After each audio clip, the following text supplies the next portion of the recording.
Salut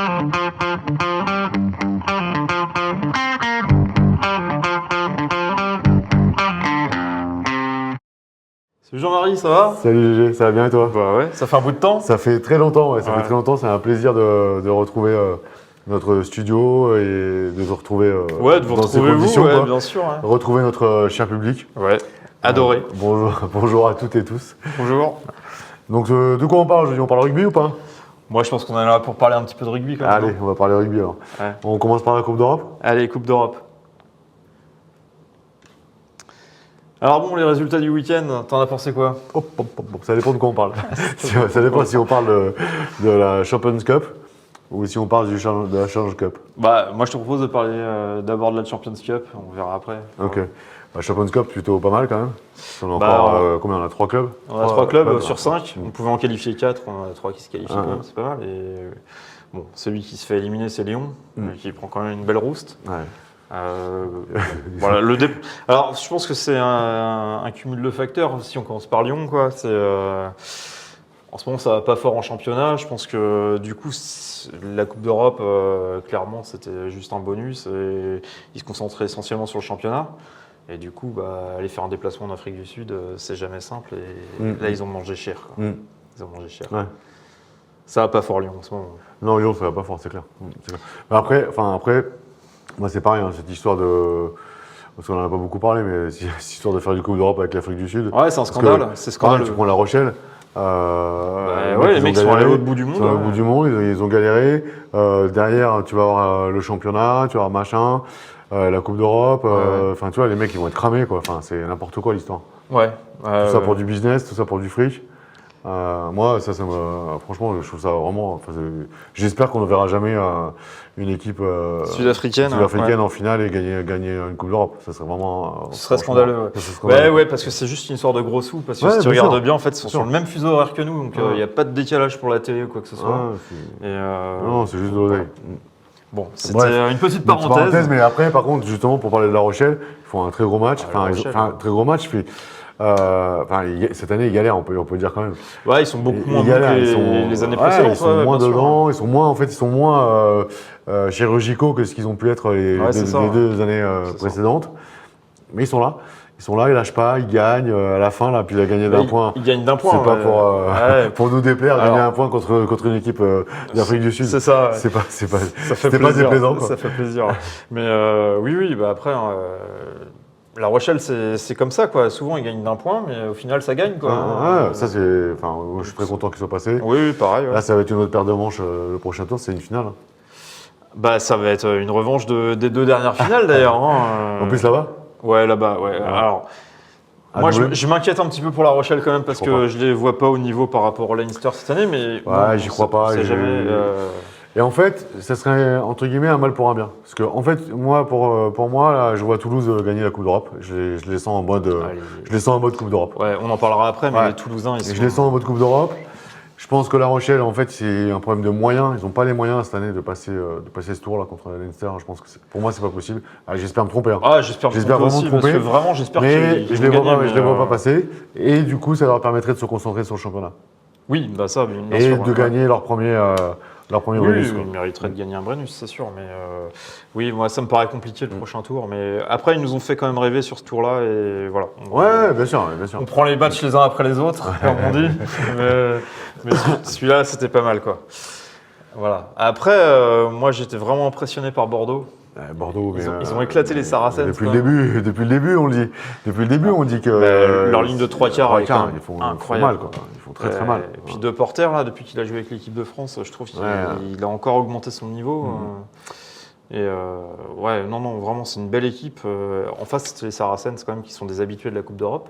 Oui, c'est vrai. Non, mais ils ont pas vu le jour. Ouais, ils remettent 45 points. 45 points, ça jouait de partout. Enfin, moi, ils m'ont régalé. Ils sont beaux à avoir joué en plus. Là, il nous trois quarts qu'il y a. Enfin, c'est que des super joueurs, de très bons joueurs de ballon. Et puis, non seulement des techniques, mais ils ont le sens du jeu, ils ont la vista, ils ont tout ce qu'il faut. Quoi. C'est pas mal. C'est pour ça que la plupart de ces trois quarts sont internationaux. Quoi. Bah, ouais, c'est clair. Non, mais tu les prends tous, Biel Barret, Penaud, Moefana, De Porter, Lucu, Jalibert. C'est beau. Et Jalibert, il joue pas ce match. Il joue pas en ce moment, il joue pas. Ouais. Ah, vraiment impressionnant. Très, très, très et d'ailleurs, il est impressionnant. bon, le 10 qu'il remplace, là. J'ai oublié son nom. Ouais. Mais je le trouvais pas mal. Ouais. Je le trouvais vraiment pas mal. Ouais. Oui, bah, il fait un très, très bon remplacement, quoi. Ouais, c'est clair. Non, vraiment, c'est une belle équipe. C'est une belle équipe et il mérite d'aller loin aussi. Et après, Toulouse Racing. Bah, après, c'était déséquilibré parce que c'est aussi l'état de forme des équipes du moment, quoi. À Toulouse, ils marchent sur tout le monde en ce moment. Mais surtout en Coupe d'Europe, je crois. Ouais, même en championnat. Enfin, championnat, parfois, ils ont un peu plus de mal. Ils sont moins réguliers, quoi. Ouais, mais au final, ils gagnent. Oui, mais ils sont derrière Paris pour l'instant.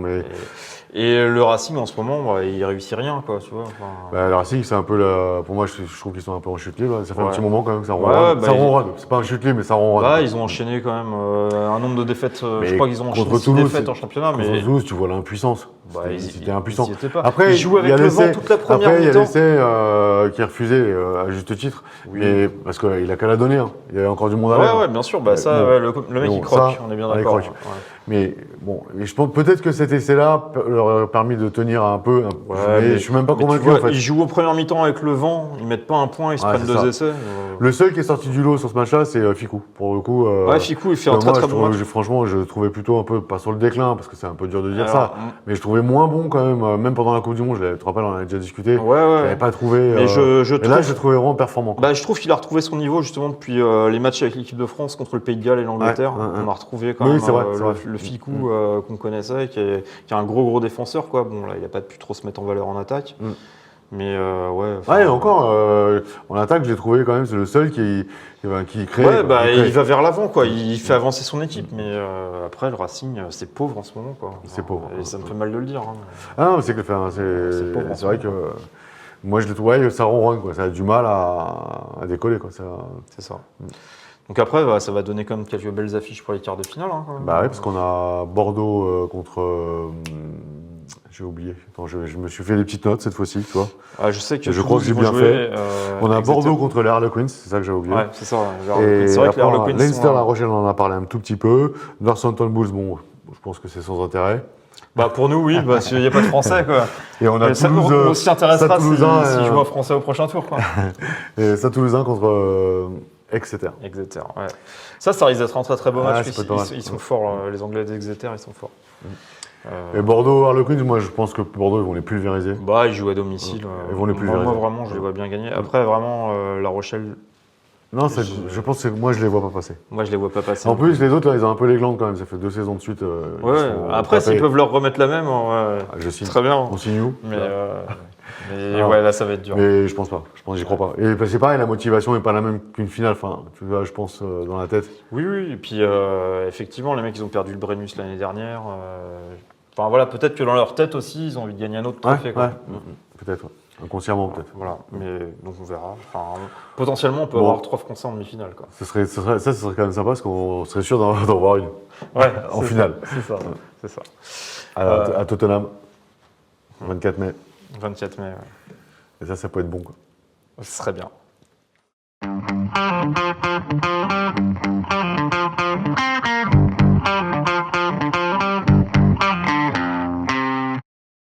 Alors, Challenge Cup.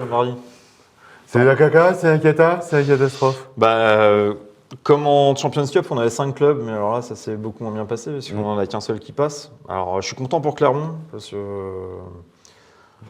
c'est un peu la méthode Urios. Ils sont pas loin de la relégation en top 14. Ça leur fait un petit bol d'air, la Coupe d'Europe. Ouais, c'est bien. Et puis, voilà, c'est une compétition qu'ils ont déjà gagnée. J'ai l'impression que c'est une compétition où ils arrivent à gagner, ce qui n'est pas toujours le cas pour finale, Clermont. Clermont, en général, les finales, ça se passe plutôt mal. C'est ça, j'ai dit, ils ont gagné une finale. Ouais, j'en profite pour saluer la Voulte. Combien, 1970 1970, la Voulte. Non, mais ils ont fait un match sérieux, ils se qualifient. Enfin voilà. Après, ils jouent l'Ulster au prochain tour. C'est dans leur corde, je pense. C'est à domicile, je crois. Ouais, après c'est pareil, faut que ça tourne quoi. Enfin, parce que eux, pour le coup, que ça ronronne. On parlait du Racing qui ronronnait, mais eux, ça ronronne. Il a du mal à les faire décoller quoi. Ouais, c'est ça ronronne. Le Racing, ça ronronne, mais il reste dans les 6. eux, c'est compliqué. C'est vraiment compliqué. Ils ont une saison compliquée. Ils sont 12e, je crois. Ouais, c'est pas le niveau de Clermont, quoi. Enfin, moi, ça reflète pas le niveau de cette équipe. Non, moi, je trouve qu'ils n'y arrivent pas. Et puis ils font ça, quoi. C'est vraiment. Il y a un truc qui passe pas, je pense. Non, mais voilà. Mais ils sont toujours là. Ils sont toujours là, en espérant qu'ils passent le quart. Ça ferait plaisir de les voir aussi. Ouais, ça fait plaisir, c'est clair. Voilà. Et après, la grosse cata pour moi, c'est Montpellier. Je sais pas si tu as vu Montpellier. Non, par contre, j'ai pas vu le match. Montpellier, Villemc, il prend un rouge. Donc c'est comme à son habitude, le mec il se baisse pas, mais coup de tête à l'autre, hop, c'est fini, carton rouge. Et puis derrière, ils prennent un essai. Sur l'essai, ils prennent carton jaune. Donc carton jaune et pénalité. Donc le mec, le coup d'envoi, il tape direct en touche. Ils reprennent un essai. Et après, ils reprennent un jaune. Et, ils jouent à 12 contre 15. Quoi. Pendant 10 minutes, ils jouent à 12 contre 15. Ouais, c'est mort. À ce niveau-là, c'est mort. C'est plié. Quoi. Parce que franchement, c'était pas grandiose en face. Quoi. 12 contre 15 à ce niveau-là, c'est pas possible. Quoi. Non, j'ai pas vu le match. Franchement, j'ai même pas. T'as rien raté. J'ai rien raté. Ouais, t'as rien raté. Heureusement que t'es là pour me faire un petit résumé. Quoi. Et après, j'étais déçu par Pau. Pau, ils jouaient le Connacht. Et pendant longtemps, ça a été un chassé-croisé. Où ils font un beau match. Et, je sais pas, ils se laissent endormir par le rythme, en fait. Il y a Ben Diaty qui fait 2-3 bonnes actions. Ouais, mais Pau, ils n'ont pas une grande expérience en Coupe d'Europe non plus, quoi. Ouais, mais je suis déçu parce que c'était un match à leur portée. Quand tu vois le Connacht, mais ça, c'est peut-être l'expérience aussi. Ouais. L'expérience qui fait que tu n'as pas l'habitude de gérer ces matchs-là où il y a un fort rythme. Probablement. Ouais. Voilà, c'était dur pour Pau. C'était dur. Montpellier, c'était pas terrible. Et puis les autres, j'ai même carrément oublié. Je pense qu'on peut basculer sur les flops.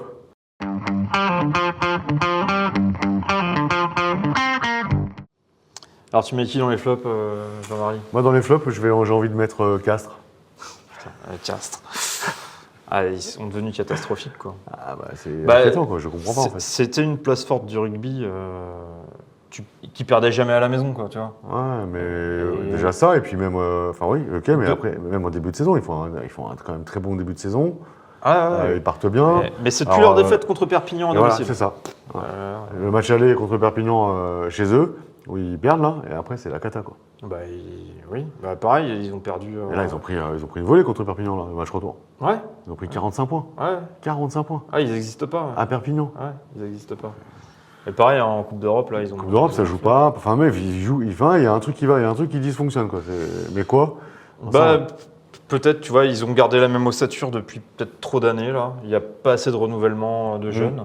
Tu vois, ils ont des joueurs qui sont talentueux, Dumora, Babillot, peu importe, je peux t'en citer d'autres, mais. Après, tu vois, c'est vrai que ça fait partie des clubs qui sortent pas de joueurs, quoi. Alors qu'ils devraient plutôt travailler sur la formation. Là, peut-être que c'est la fin d'une génération, en fait. Ça ronronne, quoi. Et puis, ça arrive plus à être moi, je suis vraiment surpris parce que je me rappelle quand on avait discuté les premiers temps, on avait dit Castres, ils ont digéré leur finale, etc. C'était plutôt plaisant. Tu vois, ils avaient bien redémarré. L'année dernière, ils étaient vraiment dans le dur. Et là, on pouvait se dire, effectivement, ils n'ont pas digéré leur finale perdue contre Montpellier, là où ils avaient pris un coup de claque pendant 20 minutes. C'était fini.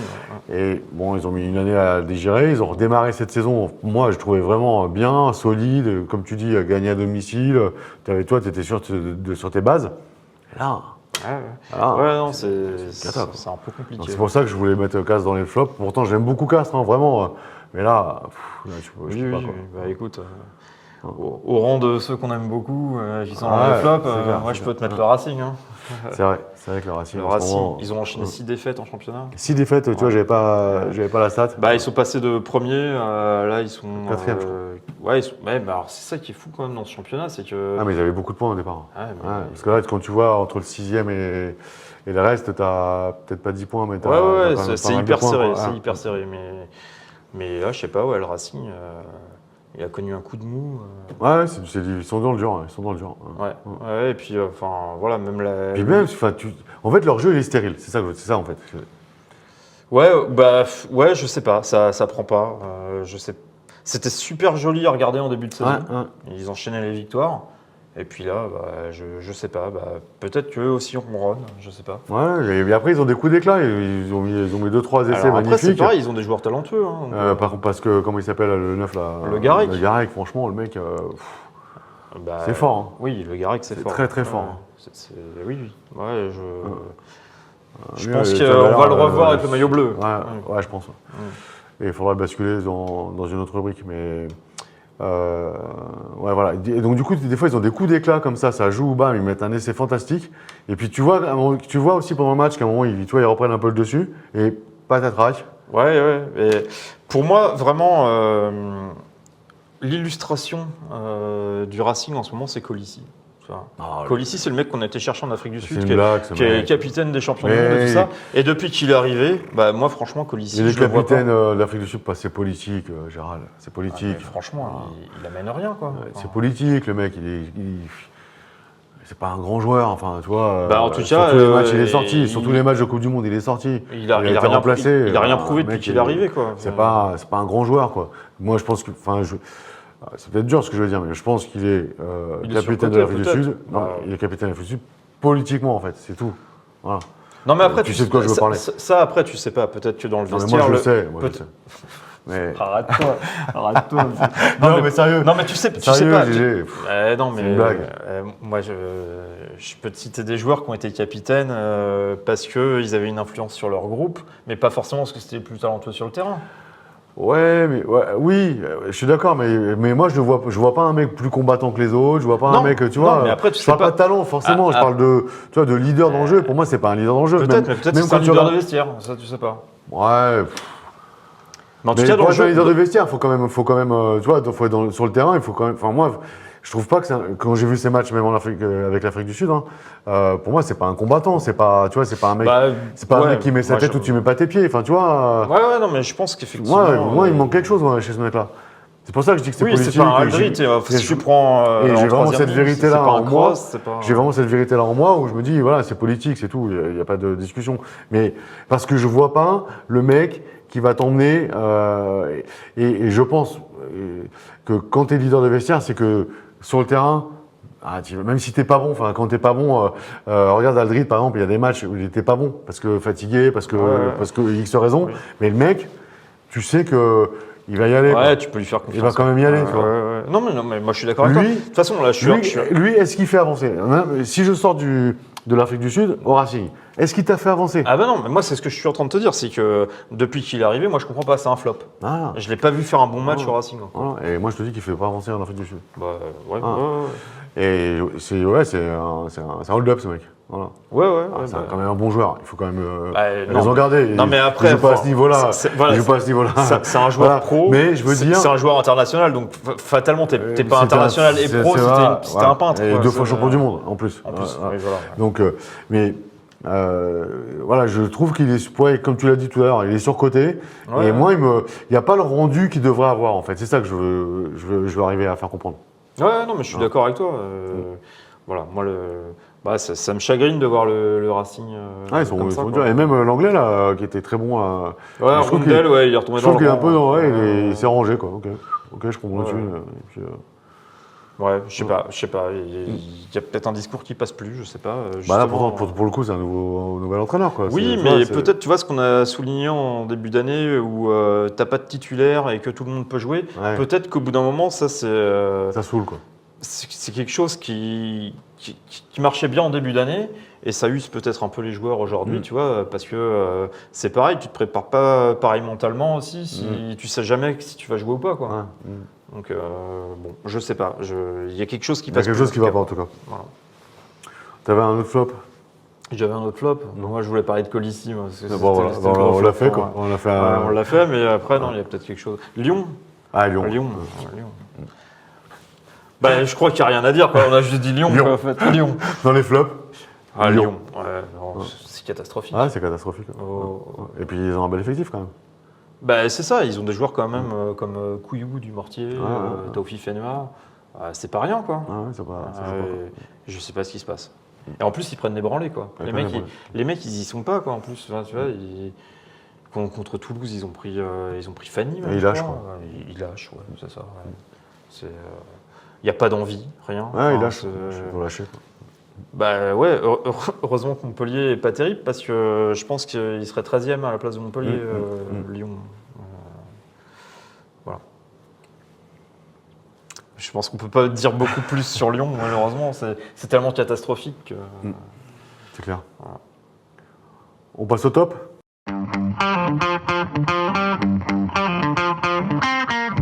Alors, tu mets qui dans les tops, Jean-Marie ?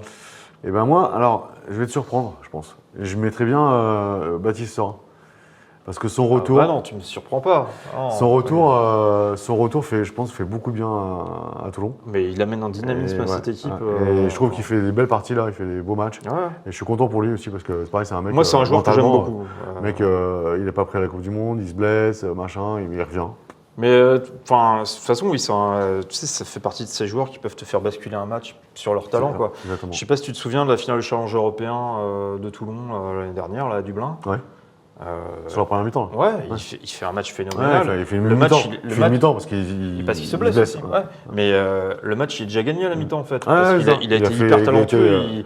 Pour moi, c'est le joueur de la finale. Je suis d'accord. Et Serin, aujourd'hui, il est comme ça. Enfin, il amène tellement de dynamisme à cette équipe de Toulon. Puis la vista d'un neuf, les neufs comme on aime, nous. C'est un joueur que j'aime beaucoup. Ouais, moi aussi. C'est pour ça que je trouvais que son retour était vraiment, pour le coup, on voit qu'il est rentré. Non, mais on en avait déjà parlé pendant la Coupe du Monde, tout ça. Moi, je l'aurais pris à la place de Lucu, par exemple. Enfin, voilà. Après, je ne sais pas, effectivement, on parlait de vestiaire, je ne sais pas, dans le vestiaire, quelle est sa place. Oui, enfin... Mais en tout cas, pour moi, il aurait mérité d'être dans le squad pour la Coupe du Monde. C'est clair. Donc voilà, c'était mon premier top. Et toi, tu avais un top ? Moi, je ne vais pas te surprendre beaucoup, Toulouse. Ouais, c'est clair. Parce que Toulouse, ils peuvent être malmenés dans des matchs, tu vois, comme le match contre Pau, quoi. Au final, c'est toujours eux qui gagnent. Et quand ils sont supérieurs, ils écrasent l'adversaire. C'est le match qu'ils ont fait contre le Racing. Et voilà, Toulouse, ça gagne tout le temps. C'est impressionnant. Franchement, c'est une machine à gagner. C'est une machine à gagner, Toulouse. Je les vois champions d'Europe. Hein. Ouais, voilà. J'allais te dire, moi, je les vois gagner la Coupe d'Europe. Je mettrais bien un billet dessus. Ah ouais, franchement. Pour le doublé, je pense même au doublé, mais j'ai... Comment dire, une intime conviction que c'est peut-être, j'aimerais bien, enfin en fait c'est parce que c'est pas une intime conviction, c'est que j'aimerais bien que La Rochelle puisse gagner son premier Brennus, mais je les vois bien faire le doublé Toulouse, ils sont vraiment trop forts. On retrouve, tu sais, le Toulouse chirurgical qu'on avait à l'époque Noves là, qui est... c'est l'impression qu'il peut rien arriver. Et en fait, il gagne tout. Mais même leur match contre le Racing. À un moment, tu vois, il y a une espèce de moment de flottement pendant le match. Tu vois, Toulouse passe pas vraiment. Tu vois, le Racing ne passe pas non plus. Tu vois, ça joue plutôt. Ça joue sur les défenses. Entre les 40-40, là, tu vois. Et d'un coup, tu sens. Mais en fait, tu sens, derrière ton écran de télé, là, tu dis, ils perdront pas, quoi. Ouais, c'est ça.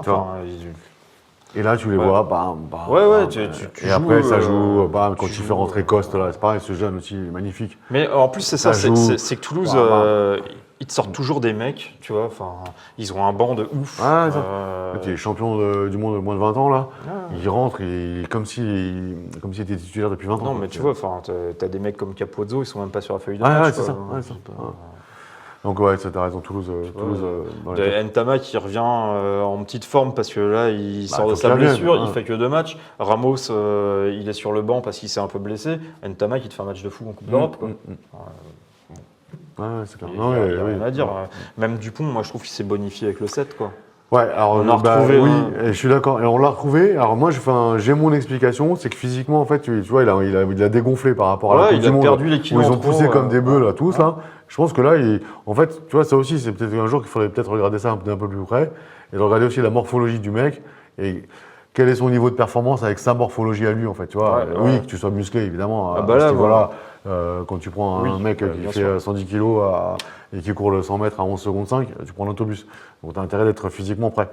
Mais je pense qu'il y a quand même une morphologie, ta morphologie, qui va te permettre d'être plus performant ou moins performant. Et là, je suis d'accord avec toi, je te rejoins. 2+7, donc du coup il a un peu séché. Ouais. Et je le retrouve le Dupont d'avant, agile, avec une vraie dextérité, etc. Qu'il avait moins, je suis d'accord. Ouais, il a retrouvé sa vista aussi dans le jeu. Non, Toulouse, ils vont aller loin, je pense. Ah, je pense. Moi, je les vois champions d'Europe, en tout cas, au moins. Ouais, en tout cas, après une finale, ça se joue pas, ça se gagne, mais. Oui, je les vois bien aller en finale. Moi, je les vois gagner. Je vois personne les arrêter. Ouais, ils sont beaux à regarder, vraiment. Ouais.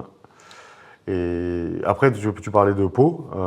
Moi, dans les tops, j'aimerais bien mettre le jeune, le 15, là. Ati Sogbe.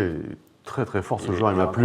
Il me plaît, quoi. Ouais. Il me plaît. Les feux follets, tu vois. Il y a longtemps qu'on n'a pas vu des joueurs comme lui. Ouais, ça fait vraiment plaisir. Moi, je l'associerais bien aussi avec Gaëton, que je trouve vraiment très bon. Quoi. Exact. Moi, je trouve qu'à Pau, vraiment, ils ont ces deux pépites là, quoi. Ati Sogbe et Gaëton. C'est des futurs grands, je pense. Pour moi, il n'y a pas photo. Là, lui, moi, je le trouve magique, ses appuis. Tu le vois, il est heureux de jouer, tu vois. Ça fait plaisir. Et ça, c'est bien. Il y a cette flamme dans l'œil. C'est ça. Il a cette flamme d'insouciance, je prends le ballon, je joue, je fais des feintes, crochet, bam, et je la remets après contact. C'est un régal. Oui, c'est hyper plaisant. Mais Pau, cette année, moi, je les trouve métamorphosés. Ils sont agréables à regarder jouer. Alors, ils avaient fait un début en fanfare. Après, là, aujourd'hui, ils sont un peu plus à leur place. Ils sont plus à leur place, mais ils continuent à envoyer du jeu et ils sont plaisants à regarder, quoi. Et ils n'ont pas dit leur dernier mot. Oui. Après, comme on a dit, le championnat il est hyper serré. De toute façon, là, tu fais une victoire, une défaite, ça peut complètement te plomber. Il n'y a que Toulouse et Paris qui sont un peu. Toulouse et Paris, oui. Mais Toulouse, ils seront dans les 6, c'est sûr. Paris, ils ont pris un peu d'avance. Et sans être géniaux, ils arrivent à. Non, mais c'est pour ça aussi, tu vois, on ne les met pas dans les tops, mais ils mériteraient des diètes parce que franchement, ils sont premiers depuis longtemps. Ils sont premiers depuis longtemps, et ils ne sont jamais sortis des 6 quasiment. Quoi, donc, oui. Ils sont premiers depuis longtemps, ils tiennent le coup parce que même là, ils sont à 3 points, Toulouse est à 3 points. Ouais, là, ils sont vraiment premiers. Donc en fait, le premier qui perd a perdu, tu vois, il passe devant. Le premier qui gagne et l'autre perd passe devant. Et ça fait un petit moment que ça dure. Oui. Ça fait un petit moment que ça dure. Après, je pense que effectivement, peut-être que le changement de staff leur a fait beaucoup de bien aussi. Peut-être. C'est un tout, quoi. Ils ont l'apport de Cocotte aussi, tu vois. Je pense. Tu vois, l'expérience de Cocotte et puis des petits jeunes comme Barré. Para dans le staff. Et puis des petits jeunes comme Barré qui. Qui se libèrent. Qui font des trucs. Après, t'as quand même un gros effectif, quand même. Oui, c'est clair, mais c'est une belle équipe. Ils sont en tête du championnat depuis un petit moment. Et ils le méritent. Et dans les tops, moi, je voulais parler de Perpignan. J'allais te dire, tu vas pas peut-être aimer, mais Perpignan. L'USAP, quand même. Parce que moi, sincèrement, en début d'année, je voyais Oyonnax dernier et l'USAP qui allait encore se faire un barrage. Parce que, non, mais là, pour moi, ils sont sortis de l'affaire. Le barrage, ça va être Lyon ou Montpellier. Là, comme c'est parti. Et là, ils enchaînent les victoires. Ils peuvent même viser plus haut s'ils ont un peu d'ambition. Parce que là, ils sont. Faut pas s'emballer quand même. Mais... Non, mais être dans les 6, tu vois, comme on disait, le championnat est tellement serré. Peut-être, mais peut-être. Mais non, parce que là, ils sont sur une dynamique de victoire. Et ils perdent plus du tout, là, en fait. Donc, ils enchaînent. Puis ils jouent bien, franchement. Comme tu parlais du match à Castres, on en parlait là, ils mettent quand même 45 pions à Castres. C'est pas n'importe qui, Castres. Non, c'est clair. Moi aussi, j'étais surpris. Sur la 20e journée, là, quand ils ont pris 45 points ils ont mis 45 points à Castres. Je dis, mais non. C'est pas possible. C'est fou. Et moi, j'ai pas souvenir même d'avoir vu Castres prendre une telle branlée. Non, c'est clair. Bon, voilà, donc bravo Perpignan. Bravo Perpignan. C'est bien, ça amène un peu de fraîcheur parce que ces équipes qu'on voit vraiment plutôt vers le bas. Clairement. C'est bien, au moins ils vendent chèrement leur peau. Tu l'as dit, moi, pareil, je les voyais encore barragistes. Et donc, c'est plutôt pas mal.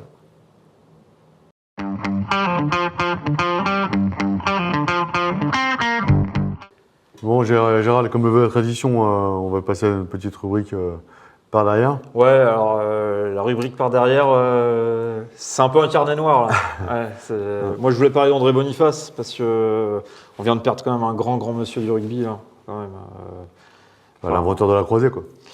Ouais, avec son frère. Alors voilà, je ne sais pas s'il a retrouvé son frère ou pas aujourd'hui. On peut pouvoir faire des croisés pour l'éternité, mais bon, voilà. Quand on parle du French flair, du jeu à la française, on pense au frère Boniface, quoi. Ils sont indissociables, en fait. Et André Boniface, c'était ça, quoi. C'était le jeu à la française. C'était quelque chose de beau. Le flair du rugby. Ouais, le flair du rugby. Moi, je vais te donner une anecdote, tu vois. Mon père, il a été voir à Colombes en 1966, France-Angleterre. Ce jour-là, la France fait un très bon match, elle gagne 13-0, voilà, rien à dire. Mon père, il m'a jamais parlé du score, il m'a jamais parlé que c'était l'Angleterre en face. Il m'a toujours dit, j'ai vu jouer les frères Boniface, quoi. Tu vois, c'est quelque chose, tu vois. Aujourd'hui, on a Dupont, on a Ntamak, tout ça. Je pense qu'on ne se rend pas compte l'apport des frères Boniface dans le monde du rugby, quoi. Tu sais, t'as des joueurs qui sont bons et t'as des joueurs qui ont amélioré ce sport. C'est vraiment l'amélioration, c'est la dynamique de jeu. Et comme tu dis, ils ont inventé la passe croisée, quoi. Les frères Boniface, c'était ça, quoi. Et puis, moi, si j'avais vécu à l'époque, j'aurais adoré voir jouer Mont-de-Marsan, quoi. C'était la grande époque. Ouais, c'est ça. Moi, je me souviens d'interviews d'André Boniface. C'était un peu comme Herrero, tu sentais qu'il adorait le rugby, qu'il aimait ça. Il était super intéressant à écouter parler, quoi. Moi, je l'ai jamais vraiment écouté. Moi, j'aimais bien.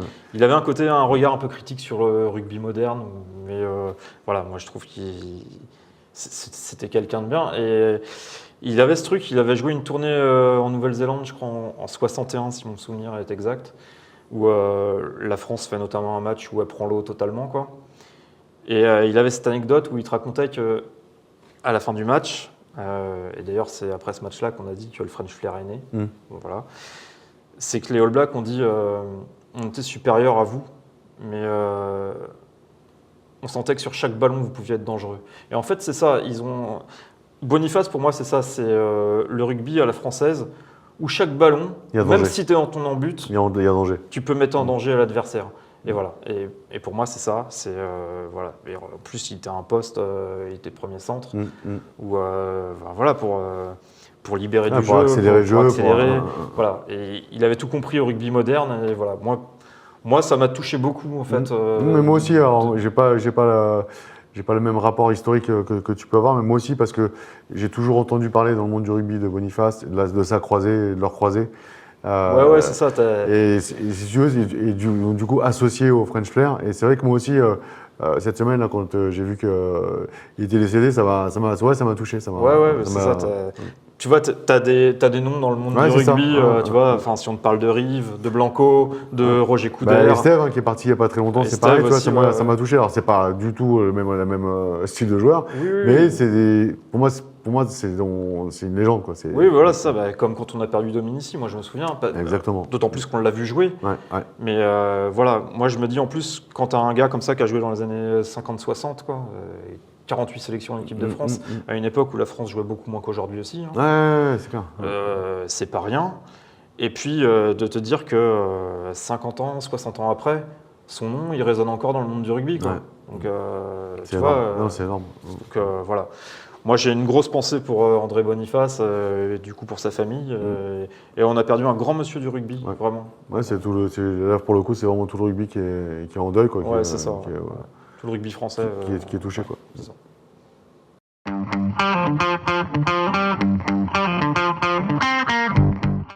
Alors moi, je voudrais juste faire un petit coucou à l'association de Jacques Monod et à la brigade de Jean Perrin. Voilà, ils se reconnaîtront. Donc, on ne saura pas ce que fait. Non, il faut garder des secrets, tu vois. Il faut aller sur la télé regarder l'association. Ouais, c'est ça. Ok, moi je voulais en profiter aussi parce que je voulais parler du rugby guadeloupéen. Faire un coucou à Jolan qui entraîne là-bas maintenant, avec qui j'ai entraîné dans le Val d'Oise. Coucou Jolan. Voilà. Et voilà, que le rugby guadeloupéen des Antilles en tout cas se développe bien.